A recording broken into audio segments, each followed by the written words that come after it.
All right, Yasheka. Yes. Yasheka, where are you from? Where'd you grow up? I'm originally from Detroit, Michigan, born and raised. I left there when I was 18, though. But Tell me about your childhood. my childhood. So my mother and my father met in Ecorse, Michigan, right? They met at this, because if I got to tell you about my childhood, we got to start back from the beginning. We got to go way back from the beginning. And so my mother and my father, my mother was working at this place in her hometown, what they call the shrimp hut, right? And she was on the fries. And so my father would come in there. He was, she was 15, he was 19. My dad was what they call a pretty boy, you know what I mean? Like, we're Creole, so he's that, those beautiful Creole men, right? And so my mother, beautiful as she was, she didn't understand why this man was into her, but he was, and so they linked up. But before they get there, though, how did they meet? My paternal grandparents, right? Ernestine and Edwin Foster. They were they met in Louisiana. My grandmother was Creole, and my grandfather, somehow he was in the military, and they met, and when he was stationed in the military way back when. So they had 5 kids together. Out of those 5 kids, after a while, there was some discord, and they split up, right? And then while they split up, my grandmother actually had another daughter, right? So then my grandmother and grandfather got back together, and then somehow my grandfather died one day walking down the street. I don't know, but that's what they say. They say he died walking down the street, and he hit his head on the concrete. So I don't know. And so my grandmother, at the time, Ernestine, had these 6 kids now. So she said, well, because she was a Creole woman. When I say Creole, I mean she had the long, beautiful hair. She spoke French, parlez-vous français? Honey, because she was everything. So, had that olive complexion, beautiful. So the man was crazy about her. And so she said, well, I don't have a husband, I have 6 kids. So she took those kids and moved them up to Michigan, Ecorse, Michigan. And so that's how my father got there. Now, my mother's parents, right? Now, their story go back, way back. So my grandparents were actually in-laws when they got together. So follow the story. My grandfather was married to a sister. With that sister, they had two girls, okay? That sister had a brother. That brother was married to my would-be grandmother. Together, they had 4 boys, okay? So the sister that my grandfather was married to, she passed away. So when she passed away, about that time, my grandfather's like, you know what? There has to be something more here. So remember, everybody say, hey, go north and you'll be free. So my grandfather was like, I'm getting up out of Louisiana. So he says, hey, I'm going up to Michigan, because at that point, they were opening up all the plants for Chrysler, GM. My grandfather said, you know what? I'm going to go north and take my family. So by this time, my grandmother was with her then husband, which was the brother of the sister that died. And they were having difficulty. So my grandfather just kind of snatched my grandmama up and took her with him. So he was like, I got 2 girls, you got 4 boys. And so the very first child they had together was my mother, okay? My mother was the very first child they had together. And then the very first grandchild for them is me. Same thing on my dad's side. I'm the very first grandchild. And so I supposed to be sitting where I sit right now. I supposed to be here to tell this story, right? Because you know how they say I'm the 10, right? My birthday, everything about me is 10s, right? Which means that my ancestors crossed. But let me go back a little bit further. My grandfather owned my grandmother. I am a Louisiana Guillory, right? And so let me tell you the story of that. Margaret and Joseph Guillory. He owned her. And so at one point, they had about 4 kids together. Now, Joseph was also married to a wife that they had several kids together, okay? My grandmother was his slave, okay? They had 4 kids together. So when the wife eventually died that Joseph was married to, the kids that they had together said, okay, it's time to split properties because they were adults. They wanted what was entitled to their mother. So part of that was my grandmother and her 4 children. So my grandfather said, no, I don't want her and her children to be split. Keep them together. And so they said, okay, I'm willing to forego, my share of this if you just keep Margaret and her 4 kids together. So they kept them together. So one day my grandfather was getting sick, right? Because his wife had died, nobody was taking care of him because by this time he was an older white man, right? And so he goes into the house one day and he kidnaps my grandmother. He puts a knife to his son with his wife throat and took her. So my grandmother, being who she was, right? She was like, okay, if I'm gonna be here taking care of you in your dying days, I'm gonna get something out of it. So she said, I need you to sign right here on this piece of paper saying that if you die first, I get my freedom and my children get their freedom as well. So they signed it. Then he took her to the city, and the guy signed it. And so back then they didn't have notaries, right? And so sure enough, soon after a while, Joseph died. So my grandmother walking around, Lake Charles, Louisiana and everything, So one day she runs into the children that he had with the wife. And so they say, hey, that's my slave. So she says, no, she took that piece of paper that Joseph had signed, them papers, and said, no, I am rightfully so supposed to be free. So they took it to court, and it's actually documented in Louisiana history, right, that a white man did love that black woman. And so because of that, not only did they give her her freedom, but they had to turn around and give her her kids as well. So that's how I get to sit here, right? It's a great story. And tell my story, right? Because they said, I have to tell that story. So listen, so she tells me, so when I hear them talking, all the ancestors, right, I know that they're saying, listen, move forward, keep going, because I have to tell this story, every bit of it. And so my parents, they got to Michigan and they met. And so my mother became pregnant with me at 15. She had me at 16. And so my grandfather, being the countryman that he was like, okay, you're going to marry my daughter. So they married that January before I was born. And so, but they never was a couple. They kind of still lived separate households or whatever. My father was in the military and he came home to marry her, but they kind of lived in their separate lives or whatever. So my mother raised me shortly after she had my brother. And so she was a teenager with 2 kids, and by the time she was 18, she had 2 kids. And her and my father wasn't together. He stopped paying any type of support. From that point on, my mother was on her own and trying to figure out life the best way she could. And so, there the story begins. And so with my father, I only seen him 3 times in life. My father, I seen him 3 times in life. And so I seen him when I was 12. I seen him when I was 16. I seen him when I was 18. He came to my high school graduation. I didn't understand why my mother invited him. She said, you know what, Yasheka, I need him to see what all he missed. And so she invited him to my high school graduation. And so when he came to my high school graduation, it was then that he was trying to apologize to me about the absentee father that he was. And I didn't want to hear it because I'm grown now. Like, I'm on my way to the military and I didn't have a reason to sit there and listen to him. And so what I didn't know is that that would be the last time that I would see my father alive, because 2 years after that, he died in a car crash. And so in this life, so I feel like he does more for me in the afterlife than he did for me on earth. You know what I mean? Because I tell you, he's everywhere. He's everywhere. So he watches over me. And and even when I tell people about my military story, like I'm the first person in my family on my dad's side to make it to retirement in the military.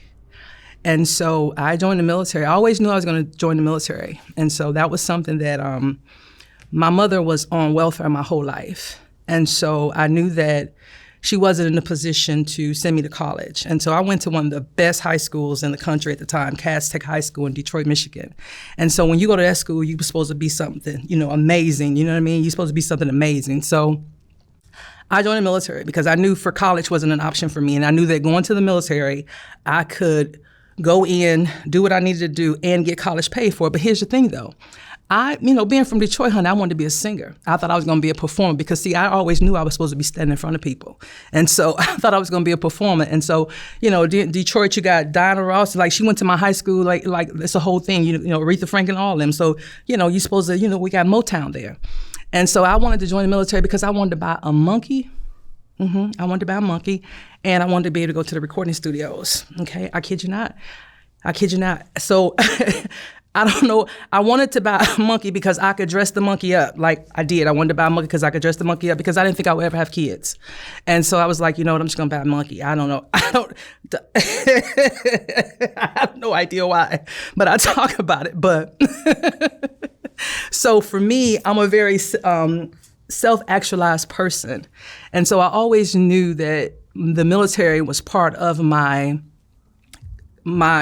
pattern in life, right? It was part of where I was supposed to go because in my mind, I remember, it's just that I always tell people it's that one thing that people say to you in life that make a difference, that you don't know that at the time, what that information is, but then you come back to it later on. And so for me, I remember when I was in 8th grade, I had a gym teacher named Mr. Williams, and he said to me, he said, Yasheka, I was on my way to the 9th grade, and so I was going to Cass Tech High.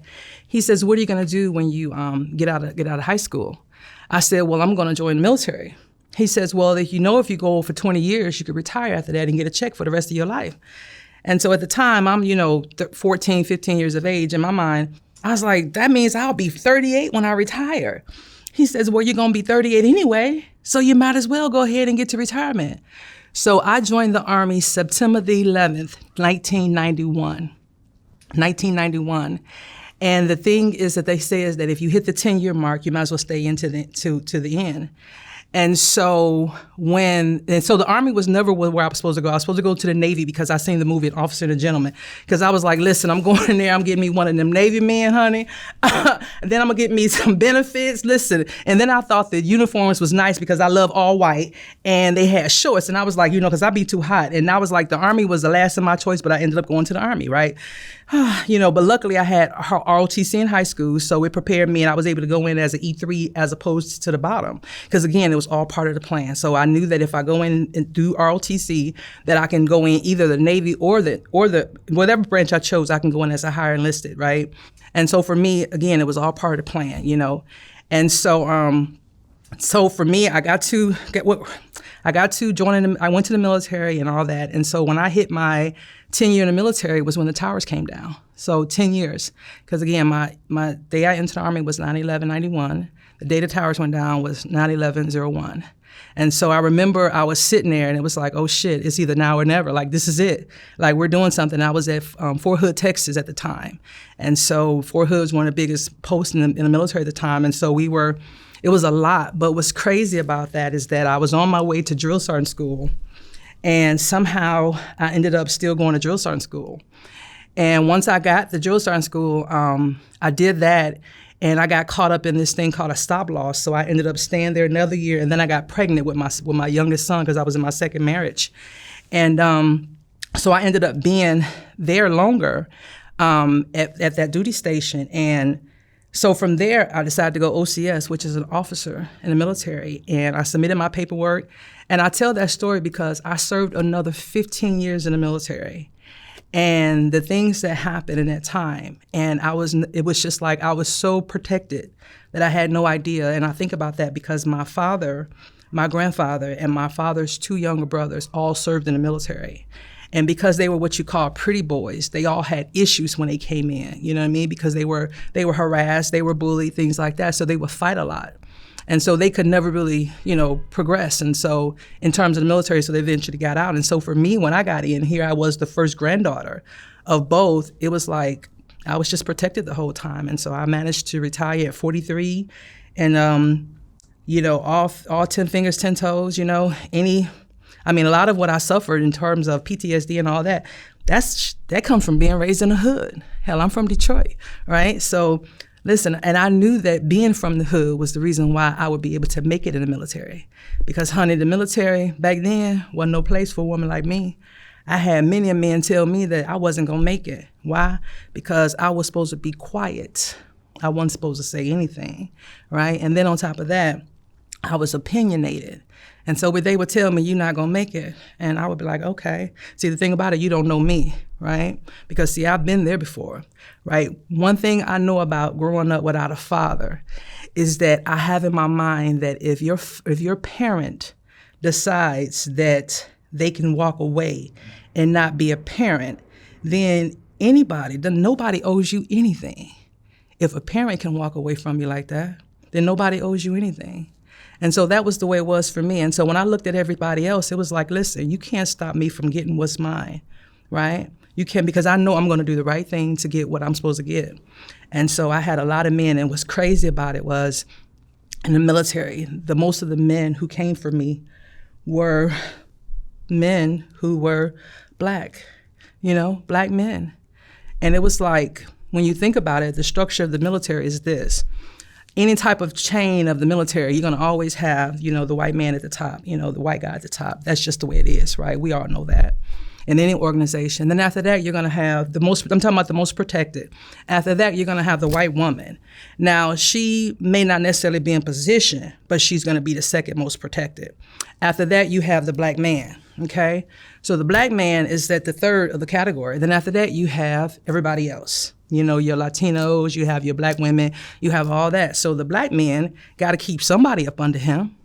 And so who's going to keep up under him? A loud-mouthed woman like me from the hood, right?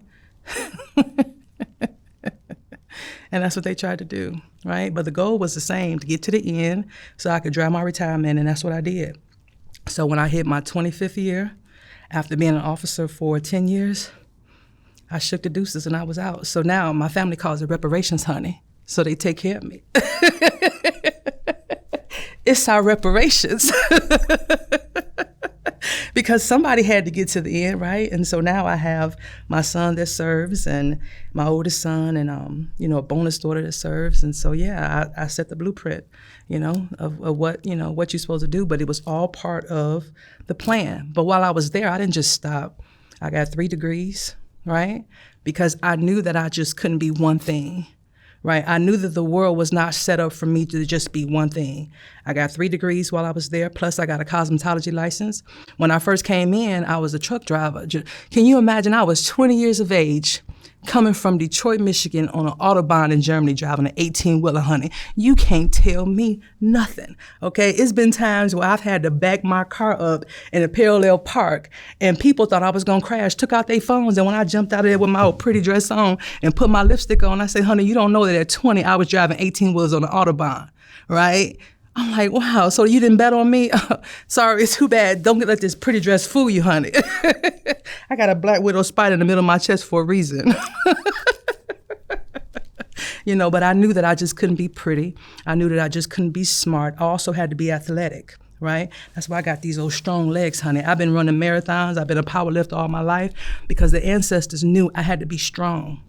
For me to be self-actualized, I had to get to a position where I had to be protected of me. Nobody was going to give it to me. I done had 2 husbands, honey, and I had to get rid of them both. But that's another story, right? I done had 2 husbands, right? I'll get married again, but it's going to take the right person, because what I'm not going to do is settle, because I know what I bring to the table, right? And one thing about me as a woman is that I believe in pouring into my man, right? But if you on your if you shortcomings, and if you lying and treat me like I'm average, because see, what I recognize is that part of what attracts men to me is also what they don't like about me at the end. It's like, well, wait a minute. I knew she was smart, but damn, she too smart, right? Because I'm gonna call you on your bullshit, right? Because I'm from the streets, like literally. I tried it all before I joined the military. You name it, I tried it. I'm sure I did a couple of strange things for a little change back in the day. Okay, like I said, my mom was on welfare, okay?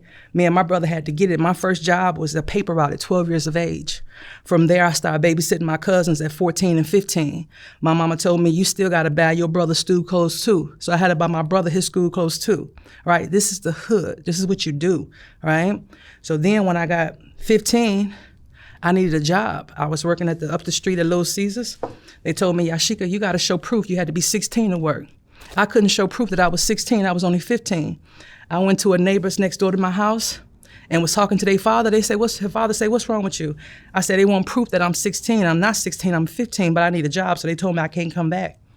The next day, that man rung my doorbell and gave me a fake birth certificate with a stamp on it and said, go get your job. And then after that, you couldn't tell me shit. I was 16 then. I was any age I wanted to be. So I went on down there and got me a job, and that was it. And then I got me my first car. Then after that, when I became a senior in high school, I met my first husband, and he and I got married that 91, December 91. Like I said, we was from the hood. So being from the hood, we didn't know that, we come from that generation. You remember when you had In Living Color? Did you ever watch In Living Color, Mark? Mm-hmm. Sure. And then that episode where they would fight and hit each other, the black couple, and they were like, and we still together, right? That was what we knew, right? So my first husband, right, we fought like two dudes on the corner because I didn't know no better. You know what I'm saying? I come from where I was a young girl. I had to fight my mother's boyfriend from choking her, right? I had to literally kick his ass because he was choking her. So for me, fighting my dude wasn't something that I thought was wrong, right? Because again, that's what you do in the hood because you don't know no better. The Army is what told me, hey, you can't do this, right? And then they started telling me what could happen to me and how I could be punished under UCMJ and all that. I was like, hold up now, you talking about my money. Shit, I can't be giving y'all my money. And so I realized that I got to get rid of my first husband, right? But then one day, because I remember one day we was driving down an Autobahn, and I'm in my then BMW. You in Germany, you get your little used BMW in Germany. And he's upset about something. He's a civilian over there. Now, he was in jail before we got there, but that's another story, okay?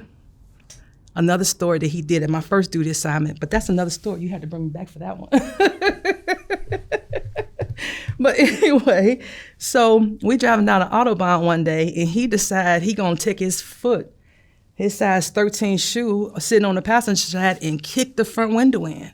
He kicked the front window in while we going down the Autobahn. So I get to my apartment because we lived kind of off the installation. They called them concerns back then. I get up to the steps. We had an elevator. I get up there and I call my people, say, hey, come get me. And so in my mind, I was gone. That was it. That was all. So one day I decided to sneak back home. Right, I'm gonna sneak back home. Why not? I'm gonna sneak back home.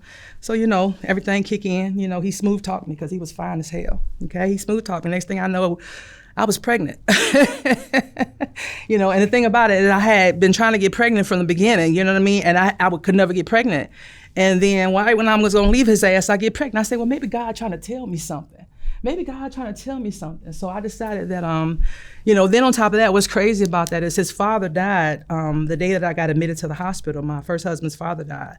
And he was the one that couldn't wait for us to have a son. He would send my first husband porn tapes because we were in Germany at the time saying, hey, something you ain't doing right, son, because why my goddaughter, my daughter-in-law ain't pregnant yet. So he told my first husband, something you ain't doing right. So he never got a chance to see his son, and his son is named after him. So my son is the third. And but anyway, that husband, I had to eventually get rid of him. I went to Europe. I got deployed, and I was trying to hold on to dear life because we were fighting. We were still fighting, and it was one of those things. What really did it for me was my son. One day he crawled into the room, and when he crawled into the room, because I'm 22 at this point when I gave birth to him. We had been together since I was 18. We got married at 18. He was 22 at the time, and so we had been together 4 years about this time.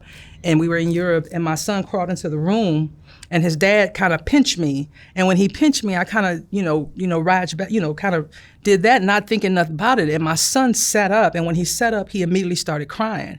And it was in that moment that I realized that kids see what's going on around them. And I said, you know what? We saw this growing up because he saw his dad do his mom like this, and then I saw my mom go through with her boyfriends and everything, and I saw it in my family. Like, it was like every day, it was part of the hood, you know what I mean? And so I was like, you know what? I don't want my son to go through this. I don't want him to be like this, right? I don't want this to be, so I kind of like, I got to get up out of here. And so there was still a part of me that was still trying to hold on. And so my unit said, hey, we can deploy. So I told my husband, I said, hey, I'm gonna deploy. We can make a little bit more money while I'm deployed. And, we go back to the States. I wanted to buy this car and I wanted to get us a house. Because, at the time, like I said, we're 22. I'm 22, 23. He's 27. I got on deployment. As soon as I got on deployment, that dude spent my money from the very beginning. And so I got him a one-way ticket back to Michigan to his mama house. And I never looked back. And it was, stories in between there, but I never looked back. And because he had spent all my money. And I realized, and we tried to take each other out. When I realized, because I came home from what we call R&R, and when I came home, he hadn't spent all my money. And while I was in deployment, I was literally almost taken out by, there were 2 flatbed trailers. I was a truck driver. And so even in Bosnia and Hungary and all that, we drove, goods from Europe to all over, right, when we were doing the Bosnia and all that, the cleanup and stuff. And so, or the peacekeeping mission. And so, while we were there, we went to this place to drop off flatbed trailers, and so we were required to wear Kevlars back then, and so this was in the 90s, and so I had a civilian because we had to do missions back and forth, and so it was so many of us. We had to work with a different organization because we were all tapped out as truck drivers, so they brought in civilian organizations to what we call shotgun us in a vehicle, and so.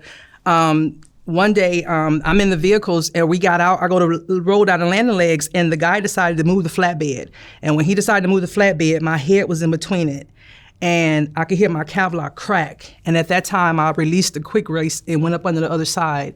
And it cracked the Kevlar. And so it was the Kevlar to save me. And so for me to go home and I didn't have any money, I was like, that's a double-edged sword, And so I was like, dude, you got to go. So that kind of ended that. And so... I got a second husband after that, and we were together 10 years, and we were married 10 years, together 14 years, and we got a whole podcast now because, we feel that although things didn't happen the way we wanted them to happen, we still raised some amazing kids, and it doesn't look pretty, right? Because this is whole part of that being self-actualized, right? Because, you have this, what my life's supposed to look like, right? We all want that picket fence, right? That picket white fence where we have, Cinderella story, right? In Hollywood, right? Who doesn't want that, Mark? Who doesn't want that life of, the picket white fence, the 2.5 kids, the dog, the house? Who don't want that? The mama at home every day with her pretty dresses on and shit, like I'm doing right now, and the man going to work. Who don't want that? But that's not life anymore, right? We see it every day, right? Why? Because we want more? Why is that? Or that we don't trust when we pick, right? We don't trust when we pick. So when we don't trust when we pick, right, we end up having to realize that, hey, if I don't do this for myself, because if my picker is off, right, then who's going to do it? Because I still, one thing I realize about people is that people forget their agreement that they made about life when they came here. Do you remember the agreement you made about life? Like when you came here, what did you say you were going to do? You mean in terms of your goals? In terms of, like, everybody has that thing when they're a kid and they say, you know what, if you give me this, I promise I'll do this, right? So whatever compromise or concession or whatever Correct. work you have to do Right. to get the goal that you want. Correct, right.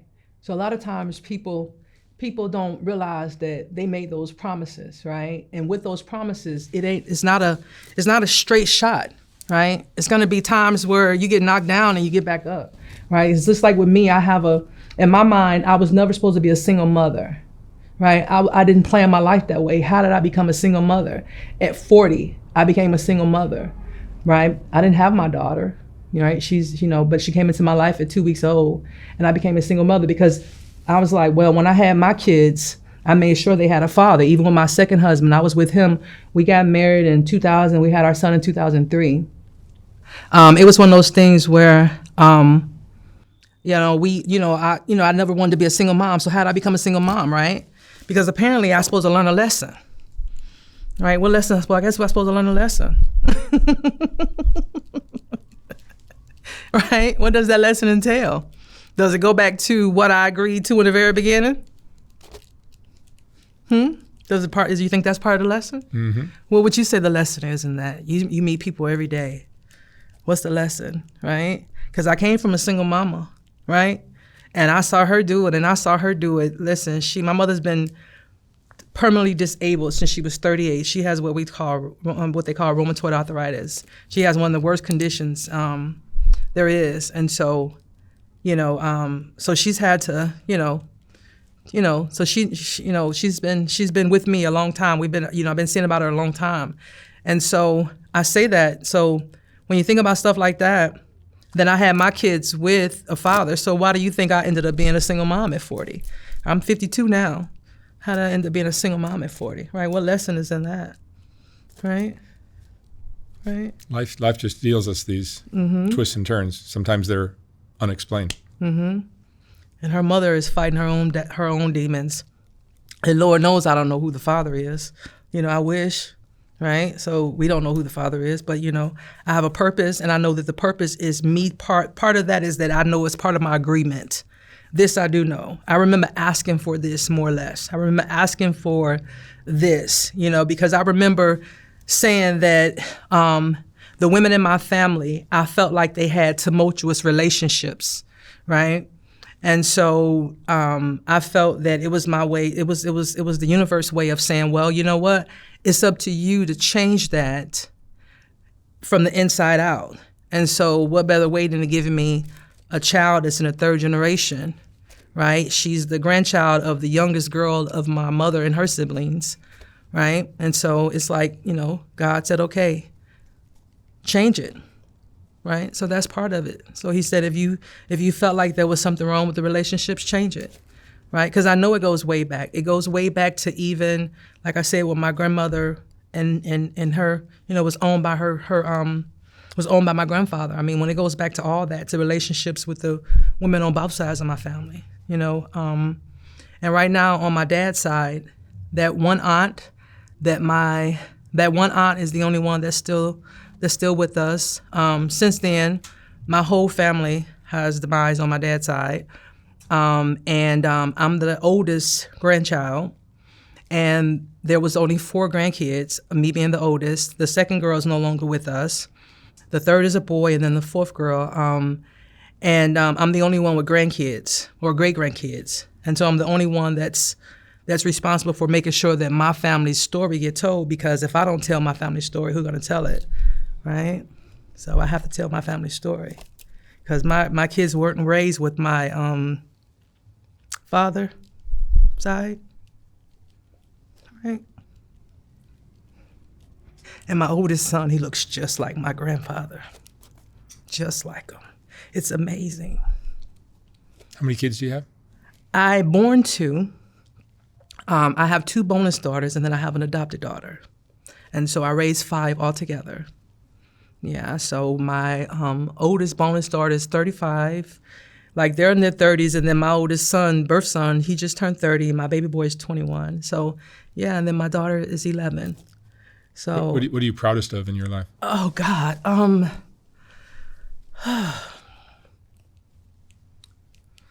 You know what? Believe it or not, being able to see about my mom. That's huge. You know what I mean? She was 16 when she had me, right? And the position that I'm in now, I don't have a lot, but I'm able to see about her, and I'm able to take care of her and make sure she's good. And that's why I have to keep moving forward. You know what I mean? So I don't get to sit back and say, well, I'm a chill. Nope. That's not how it is. That's not part of the agreement. I always have to keep moving forward, because I know that part of my life was that my military life was to get me to a position where I didn't have to worry about my overhead. That was always part of the plan. The way I always saw my life was, how you see a building being built, right? You see they have like the roof on top and they have like the floors. You already know what it's going to kind of look like. But then on the side, they got the scaffolds. I've always seen my life like that ever since I was a kid. I've always seen my life like that building. Like, I always know how old I'm gonna be when I die. Like, I know all that. Like, I've always known that. My kids hate to hear me tell it, you know what I mean? I will never say it out loud to anyone aside from them. And so it's just one of those things where I always know this about myself. And so I see my life. I see what it's supposed to look like. I've always seen, like, this, like, When people ask me, what do? I say my job in this world right now is to sprinkle glitter and sunshine everywhere I go. So this dress right here is my birthday dress at my 52nd birthday party. And so I knew she was going to make another appearance. And so I was like, you know what? You look beautiful. Listen, Dillard's it is. Dillard's it is, honey. And I said, you know what? She was going to make another appearance this year. I didn't know how, but here we are. You know, so I like to make sure that when I step out, this is me, because I know that people look at me and they say, you don't look like what you've been through. First time I was assaulted, I was 3. Right? I was 3. Right? And I forgive that person. Oh my God, I do. You know, and I think the reason why I think about it is because it's like it's what I'm so proud of myself. You know what I mean? Like I said, and when you gotta fight your mom's boyfriend from strangling her, you know, that's a different type of young lady. You know what I mean? One of the first boyfriends I ever had broke up with me because I could lift more weights than him.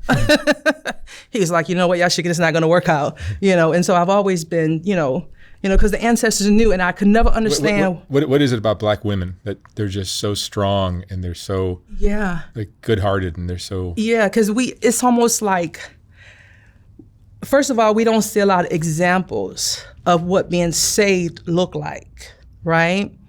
And then a lot of times when we do see what being saved looks like, it comes with repercussions.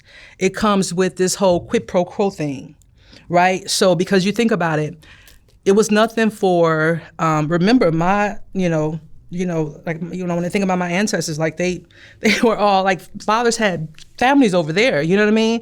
And so I asked my grandmother, my mother's mother one time, and I would have long conversations with my grandmothers. Oh my goodness, like I embodied both of my grandmothers. And my mother's mother, Elmira, and I asked her, I said, why did y'all stay? Because my grandmother had 12 kids altogether. She said, where was I gonna go with all these kids? Where was I gonna go? And when you think about that, that was the life of a lot of them. And then of course, when welfare reform came up, it gave them opportunities to say, okay, well, we'll give you money, right, if you have these kids with you without education, but the man can't be in the house. And so the women were like, well, when he's here, he ain't doing what he's supposed to do anyway, so it's better for him to be gone. And so a lot of women got caught up in that. And so it became cycles and cycles because no one started to see what it looked like any other kind of way. And so as women, we had to be strong because a lot of times we were head of the household because that's what we saw. Right? And it's not that we want to be, it's that we have to be. The dads weren't doing their part. Correct. You know what I mean? And the mothers were doing everything and they were killing themselves. You know, they call them big mamas and stuff back then. And one of my favorite things about Black women is the lack of that entitled attitude that you see in other races. Yeah. Oh my God, yes. And that's why I knew for me, I had to make sure that I had dotted all my I's and crossed all my T's. I had to be smart. I had to be pretty. I had to be charismatic. I had to be all that. I could not show up half-assed. That's not an option for me, right? I had to, like when people know, like my name is Yasheka Giovanna. That's my name, right? My grandmother gave me that name because she wanted me to belong, because by her being a Creole woman, she was never Black enough, she was never white enough. So she said, my first granddaughter, she's gonna know who she is. So she didn't know the name was Japanese, right? Because we didn't have Google back then. And then she gave me the name Giovanna after Nikki Giovanni because that was a Black poet in the 70s, right? And so of course she wanted me to be able to show up in any room, but what she didn't know, she wanted me to blend in any room, but what she don't know is that not only do I blend, but I go in and I show up, right? Because people know I'm in the room, I shake the room. Right? And I mean, like with a name like Yasheka, how could you not? You know what I mean? How could you not? And I thank her for that, right? And so when I just think about those things and just think about just all the things that we have to be everything. We have to be everything. We don't get to, rest in our femininity. That's why we have to give it to ourselves.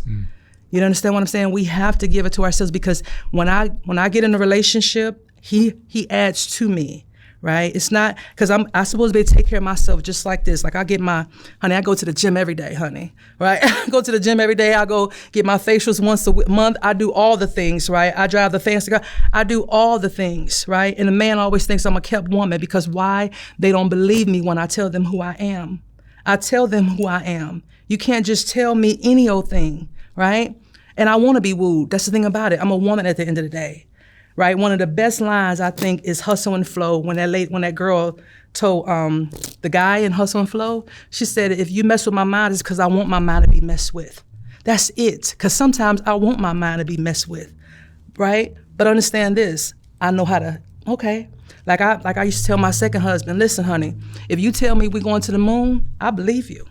I believe you. You say, I should get these kids ready. I'm gonna go ahead and get those kids ready. I'm gonna fry some chicken up, get their overnight clothes. Baby, we going to the moon. We're gonna be right there on the corner waiting for the spaceships to come pick us up if he say we going to the moon.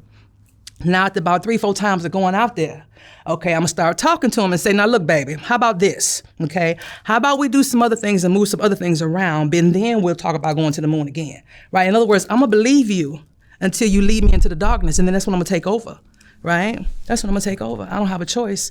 But when a man knows who he is, just like I know who I am as a woman, that shouldn't be a thing because, right, it's supposed to be back and forth. I don't wanna be the, you know? Do you have any regrets in your life?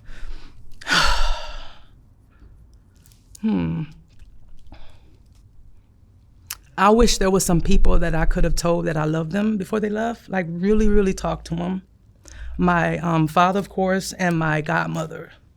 As far as anything else, oh my God, Mark, the things that I've had to do to get here, you don't get here and not have no scrapes and no bruises, right? You don't. Like I said, being from the hood, you do all kind of things. Like I remember when I even tried to, I was like, you know what? I need school clothes. I need this. I need that. Let me try to sell some things to the world and see what happens, right? And the first person I went to try to sell, now mind you, I went to one of the best high schools in the world at the time. And one of the first people I went to try to sell to, I looked around the corner and there sat a girl that I went to high school with, and she was sitting there doing her homework. And all I could think about is if her mom went back there and died, she'll know that I had something to do with it. And that was all it for me, honey. I ain't doing no more after that, right? So, you do all kind of things to survive in the hood. Like I said, I know I've done some strange things for a little change, and I'm sure I've done some things that would have landed me in jail had I got caught. God take care of foods and babies. Right? And I tell people I just got lucky. That's it. God take care of foods and babies. Some of us are lucky. That's it. That's it. Because I you name it, I did it. Some of us aren't. Yeah, that's it. And we all one decision away from any of that being us. When I see the other interviews, all of us just one decision away. Because I'm telling you, I've seen it all. Like I've seen the guys on the corner that were selling become the users of their own products, and they're my age. Right, I've seen the guys that I'm going to school with, we're at the skating ring, they just get shot up. You know what I'm saying? I've seen those guys, the other guys become, they sitting in the car and they do this. Like I seen the girls in the car with the guys and they, I seen being outside just playing and somebody just run out the door and start doing that. Those are the things you learn in the hood. Those are the things you see in the hood, right? And I think that when it comes to us as parents, especially us Gen Xers, I think when we try to get our kids away from that, it's not that we want them to see that, but they got to understand that this is life. Life don't work at, like I know kids right now that as soon as done don't go out, they be like, I need a timeout. That ain't how life works. You don't get to get a timeout, right? You get to cry, right? Cry, listen, you got about 3.5 seconds to cry, right? In the Bible, it was destroyed 40 days and 40 nights. After that, everything was rebuilt. Get on up. It's time to keep moving. Why? Because life ain't got time to wait on you to get it together. Take those lessons, take those things and turn them into lessons. Everything I've been through is a lesson. I can see my life connected, just like that building. I can see how these things down here connected to that. I remember when I was in Germany, we were sitting outside at this restaurant and this guy told me, it felt like a deja vu moment, right? Deja vu, where you feel like you've been here before, right? And I said, you ever felt like a deja vu moment? We were sitting outside at this restaurant having lunch. We were in uniform in the military. And just so happened his wife owned the restaurant downtown Germany. And I said, you ever feel like you've been deja vu, like something deja vu before? Like you've been here before? He said, look at it this way. How about that's the universal way of telling you you're on the right track? You're doing exactly where you're supposed to be. So every now and then we see those little trinkets that says, you know what? You are exactly where you're supposed to be, right? At the right place and time. You may not see it at that time, right? You don't know what you're going to go through, but you get to decide. You get to decide because you already know. I tell people we got 3 lives to live. You can work, you listen, just like stoplights. You got green, you got yellow, you got red. You already know, for example, you got young kids that want to smoke weed at a young age, right? I know kids that smoke weed at a young age. So when I knew a girl that did that at a young age, and I asked her, why was she doing it? She said, well, I'd be stressed and this and that and the third. I said, okay, I'm not going to tell you not to do it because I know your parents already told you that. This is what I'm going to tell you. I know people that start smoking weed and then they stop it, for now. They don't do it no more. I know people that still smoke weed and they still smoke weed. And then I know those ones that go on to something else. Those are your only options. Don't think that you can get above this. All it takes is one time for somebody to put something different in there and your ass is strung out, or for you to be vulnerable at a moment in time and somebody give you something to say, hey, try this. It only takes that one time. You got 3 choices. Right? If you've already seen it done this way before, why are you going to do it again? You're not invincible. And that's what people don't understand. You're not invincible. And when you do fall down, all right, we got 3.5 seconds, get your ass up. We got stuff to do. We don't have time. Like I tell people, I didn't have a choice. My mother was 16 when she had me. What was she going to teach me? She told me and my brother 2 things. She said, Yasheka, if you get pregnant at a young age, this going to be your life. I don't know what else to tell you. I remember my mama getting her high school diploma. So in other words, I was already born when she went back to get it. She told my brother, she said, hey, if you go out here and do this, you're going to end up in jail. And this is what I know about people that end up in jail. That's all she had. That's all she had. She said everything else y'all got to figure out. So it was like coloring in between the lines, and that's how I describe it. You know how your parents give you the sketch of the black and you color in between lines? That's how my mother was. She would make sure that we colored in between lines. As soon as we stepped out, she would bring our asses back in. She didn't believe in sparing the bride, spoiling the child, honey. Baby, listen, like I said, you from the hood, you get your ass with whatever mama got on hand, okay? And she raised us the best that she knew how. And I am glad that she was the way she was, because I'm telling me and my brother, listen, although she was on welfare, my mother made sure that on Thanksgiving or 4th of July, we had our new outfits on, right? And that's why my brother and I are the way that we are to this day. My brother and I, we keep going, we keep pushing forward, because why? Our mother didn't give us a choice, right? She had 2 fathers that was her kids' fathers. The one thing we take from our fathers is that both of our fathers were hustlers. Both of our fathers were hustlers. Right? Both of them from Ecorse, Michigan, right? You can Google Ecorse, Michigan, right? Both of our fathers were from Ecorse, Michigan. So they were hustlers to the heart. So that's what they gave my brother and I. But I had to be the smart one, right? So I had to learn how to use all this. So my brother, he's my person, he's my conscience. He tells me, no, Yasheka, you can't do none of that. You have to always stay like this because, see, he got girls. And I have to always be the example. But I ain't nobody's dummy, that's for sure. Let me ask you one last question, Yasheka. What would you say is the most important lesson you've learned in your life? The most important lesson that I learned in my life was that everybody got their shit. Don't count yourself out. What I recognize about everybody is that, I used to want to be, like I said, I used to want to be slim. I remember when I was in high school, I was 175 pounds. To this day, I weigh 182 pounds. So I've always stayed the same weight. And I could never understand why I could never be a size 1 or 2, because I did not know that, first of all, the weight that I am now, there's people that would love to be my size. And not only that, ain't too many people quick to run up on me, right? Because they look like, no, we better not mess with her. We better not mess with her, right? And so what I learned is that, listen, everybody got their own shit. They ain't thinking about you. Go and be what you're supposed to be. Do what you're supposed to do. You ain't got to wait for permission from nobody.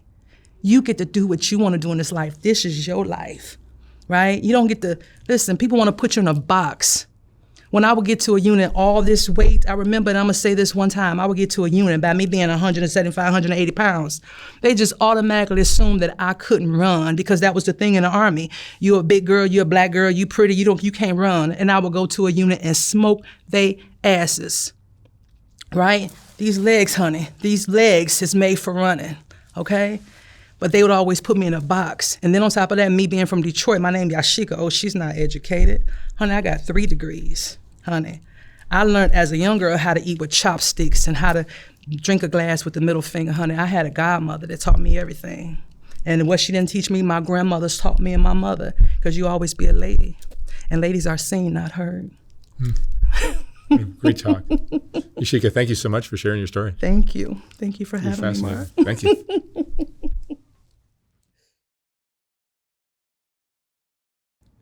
When I was designing the first Soft White Underbelly book, I realized that there were so many great portraits that weren't going to make it into that book. They just wouldn't fit. And once I saw how well that first book sold, I knew I'd have to design a second book. This second book is finally ready to ship. Like the first one, this book has a collection of some of the best portraits from Soft White Underbelly, accompanied by a quote from that person's interview. This book features another group of Rebecca portraits, as well as a collection of color images of the Whitaker family, and plenty of others. You can order yours for $125 or $150 for a signed copy at softwhiteunderbelly.org. Again, like the first book, once this book is sold out, I will not be printing more of them. The portraits are what Soft White Underbelly is all about, and these two books contain the best of all that work. Thank you for watching.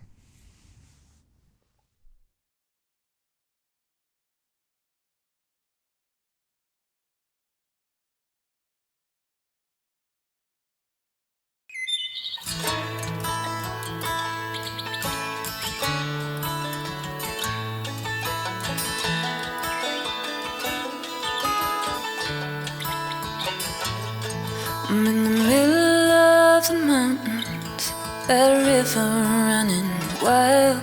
I'm as peaceful as a shadow and carefree as a child. The sunlight singing to me a soft and gentle song, singing soak it all in, darling, for you're right where you belong. Right where you belong, right where you belong. Oh, you've been down in that valley, but came back before too long. Right where you belong.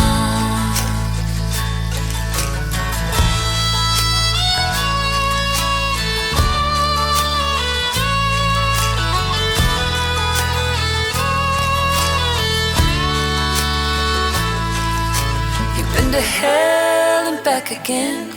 Nobody knows your story, at least not the full one, 'cause you've learned you can't trust just anyone. Life has dealt some heavy blows, some have made you strong, but you shouldn't have to work so hard to find where you belong. Find where you belong. Find where you belong. Oh, you've been down in that valley, you've been down far too long. Let's find where you belong.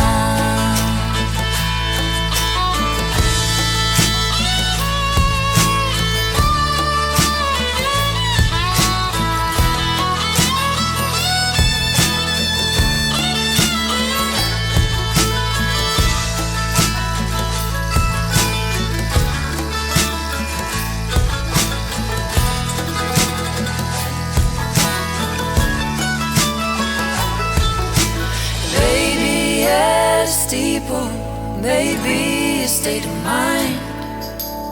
It may be the furthest thing from what you think you'll find. But listen to that voice inside, it won't guide you wrong. Trust in time, my friend, you'll wind up right where you belong. Right where you belong. Right where you belong. There will still be valleys, but you won't stay too long. For there's a place your heart can heal. There's a place where you can feel you're right where you